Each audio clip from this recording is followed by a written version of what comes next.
AI summit సాక్షిగా ప్రధానమంత్రి Narendra Modi China రోబోను ప్రదర్శిస్తే భారతదేశం పరువు తీశారని కాంగ్రెస్ అగ్రనేత రాహుల్ గాంధీ ప్రశ్నిస్తే కాంగ్రెస్ పార్టీ కార్యాలయంపై బీజేపీ నాయకులు దాడులు చేయడం ఎంతవరకు సమంజసమని పీసీసీ అధికార ప్రతినిధి కొవ్వూరి శ్రీనివాస్ ప్రశ్నించారు. స్థానిక టీనగర్లో ఉన్న ఆయన కార్యాలయంలో సోమవారం జరిగిన మీడియా సమావేశంలో ఆయన మాట్లాడుతూ ఢిల్లీలో జరిగిన ఏఐ ఇంపాక్ట్ సమ్మిట్లో చైనా కుక్కబొమ్మతో మోదీ దేశం పరువు తీశారని మండిపడ్డారు.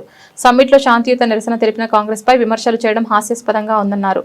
బాధ్యతాహిత్యం గురించి చంద్రబాబు రాజకీయ ఐక్యత గురించి జగన్ మాట్లాడుతుంటే దయ్యాలు వేదాలు వల్లించినట్లుగా ఉందని ధ్వజమెత్తారు.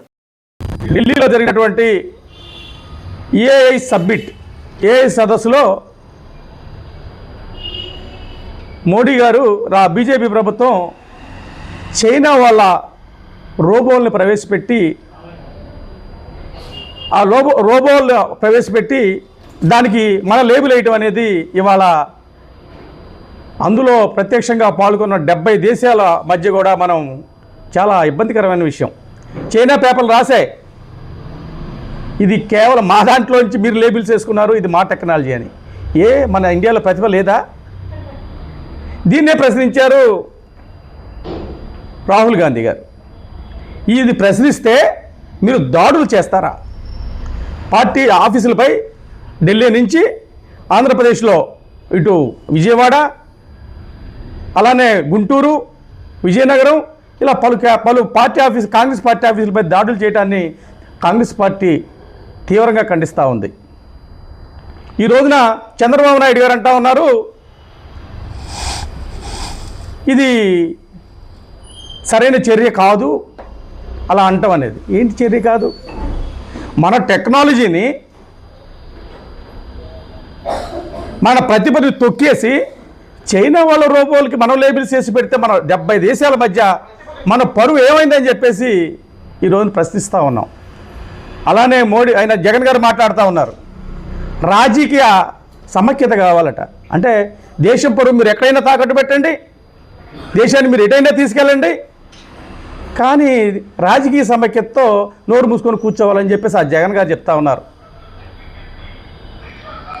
వాళ్ళ కలయిక ఏంటో, ఆ అపవిత్ర కలయిక ఏంటో మాకు ఈ రోజుకి అర్థం కాదు. అటోమో జగన్గా చంద్రబాబు నాయుడు గారేమో ఆయన రాజకీయ ఎత్తుగడల కోసం ఆయన పొత్తులు, ఆయన తిట్టిన తిట్లు దేశంలో ఏ నాయకుడు చంద్రబాబు నాయుడు తిట్టుండ్రు, మోడీ గారిని తిట్టుండ్రు, చంద్రబాబు నాయుడు తిట్టిన తిట్లు. అయినా వాళ్ళ లబ్ధి కోసం, వాళ్ళ రాజకీయ లబ్ధి కోసం ఆయన కాపురం చేస్తూ ఉన్నారు. ఓ పక్క ఈయన రేపేదైనా ఫ్యూచర్లో మళ్ళా కాంగ్రెస్ వైసీపీ వస్తే ఆ సపోర్ట్ కావడం కోసం ఆయన ఈయన నుంచుకోవటం, లేకపోతే రేపు ఈడీకి సిఐడికి భయపడి ఈ జగన్ గారు ఆయనతో కాపురం చేయటం, ఇదో దొంగ కాపురం లాగా వెళ్ళిపోతూ ఉంది. రైట్, మీకు నచ్చినట్టు మీరు కాపురాలు చేసుకోండి, కానీ దేశ ప్రయోజనాల కోసం, దేశం యొక్క పరువు కోసం, యువత యొక్క భవిష్యత్తు కోసం రాహుల్ గాంధీ గారు గలవెత్తితే మీరు ఆ నోరుని నొక్కే ప్రయత్నం చేస్తూ ఉన్నారు. అలానే అమెరికా ట్రంప్ గారు రైతుల సంక్షేమాన్ని, రైతుల్ని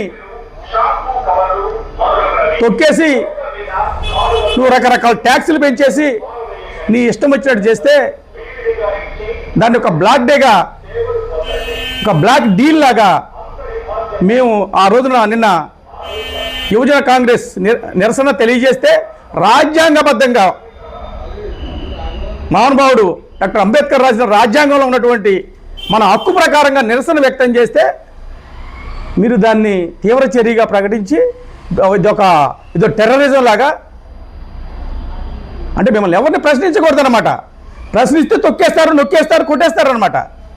ఈ దేశం ఎటుపోతూ ఉంది. దీనికి సమాధానం మోడీ గారు చెప్పాలి. బీజేపీ శ్రేణులు, మీరు ఆర్ఎస్ఎస్ భావజాలంతో పనిచేస్తున్నట్టు బీజేపీ శ్రేణులు మీరు దాడులు చేస్తూ ఉంటే కాంగ్రెస్ పార్టీ గాంధీ గారి స్వతంత్రం తీసుకొచ్చినటువంటి మహాత్మా గాంధీ గారి యొక్క స్ఫూర్తితో మేము నిరసన తెలియజేస్తూ ఉన్నాం తప్ప ఆ చేతగానితనం కాదని చెప్పేసి ఈ బీజేపీ శ్రేణులకు తెలియజేయదలుచుకున్నాం. అదేవిధంగా ఈరోజు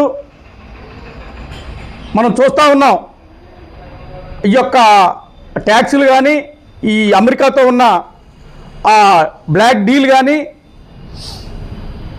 కేవలం నీ రాజకీయ లబ్ధి, నీ యొక్క దీనికోసమే నువ్వు దీన్ని ఎలక్షన్ల కోసమే ఇంకో దానికోసం చేస్తూ ఉన్నావు తప్ప ప్రజల సంక్షేమ కోసం మాత్రం కాదు అనేది క్లియర్గా ఉంది.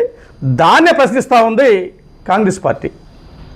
దయచేసి ఈరోజు చంద్రబాబు నాయుడు గారు కానీ, మోడీ గారు కానీ, జగన్ కానీ వీటికి సమాధానం చెప్పి తీరాలని కోరుతా ఉన్నాం. ప్రజలందరూ అంటా ఉన్నారు బీజేపీ అంటే బాబు, జగన్, పవన్ అని. ఇంచుమించుగా ఇప్పుడు అదే అర్థమవుతూ ఉంది. ప్రపంచ దేశాలు 70 దేశాల్లో మన పరుగు పోవడం ఏంటి, అది అలా తప్పు అని చెప్పి ప్రశ్నించడం ఏంటి, వీళ్ళు దాన్ని సపోర్ట్ చేయడం ఏంటి అనేది వాడి యొక్క బీజేపీకి ఉన్న సంబంధాలు, వారి వెనక మోకరిల్లుతున్న విధానం తెలియజేస్తూ ఉంది. కాబట్టి మేమందరం ఒకటే కోరుతా ఉన్నాం, మా కేంద్ర కాంగ్రెస్ కానీ, రాష్ట్ర కాంగ్రెస్ కానీ బీజేపీ చేస్తున్న దాడుల్ని ఖండిస్తూ ఉన్నాం. మీరు అన్ని తెలుసుకొని క్షమాపణ చెప్పకపోతే రాబోయే రోజుల్లో కాంగ్రెస్ పార్టీ ఏ రకంగా ప్రతిదాడి చేయాలా, కాకపోతే ఒకటి మీలాగా ఆర్ఎస్ఎస్ భావజాలాలతో ఉన్నటువంటి పార్టీ కాదు కాబట్టి గాంధేయ మార్గంలోనే మిమ్మల్ని ఎదుర్కొంటామనేది కూడా చెప్తా ఉన్నాం. ఈ దాడులు బీజేపీ వాళ్ళు 56 సంవత్సరాలు పరిపాలించిన కాంగ్రెస్ పార్టీపై అధికార దుర్వినియోగం చేస్తూ దారుణంగా పార్టీ ఆఫీసుపై విశేషణరహితంగా దాడులు చేయటం చాలా దారుణం. ఎందుకంటే పార్టీకి స్వతంత్రం, ఇవాళ కాంగ్రెస్ పార్టీ స్వతంత్రం వచ్చింది కాంగ్రెస్ పార్టీ. అలాంటి కాంగ్రెస్ పార్టీకి వాళ్ళు దారుణంగా హింసించడం అనేది చాలా తప్పు.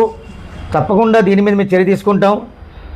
వాళ్ళు ఏ విధంగా చేసినా దానికి రెట్టింపుగా త్వరలోనే అయిన వాళ్ళు ఆదేశానుసారం తప్పకుండా మేము కూడా చర్యలు తీసుకుంటాం. పార్టీ వాళ్ళ అధికారంలో ఉంది కదా అని వాళ్ళు ఏదైనా చేస్తున్నారు. పార్టీ అధికారం లేకపోవచ్చు, కానీ జనబలం మాకుంది. కాంగ్రెస్ పార్టీ ఇంకా బతికుందంటే 56 సంవత్సరాలు మేము పాలించాం. వాళ్ళు 14 సంవత్సరాలు 11 సంవత్సరాలు పాలించారు. ఎన్ని సంవత్సరాల్లో వాళ్ళు పాలించారంటే మేము అంతకన్నా ఎక్కువ పాలించాం. దాన్ని వాళ్ళు పరిగణలో తీసుకోవాలి. తప్పకుండా వాళ్ళ మీద చర్య తీసుకుంటాం. ఇవాళ ఇక్కడ ఈ పత్రికా సమావేశానికి అధ్యక్షత వహించినటువంటి కొవ్వూరు శ్రీనివాస్ గారు, రాకేష్ గారు, లీలావతి గారు అందరికీ కూడా, ఈ పత్రికలకి అందరికీ కూడా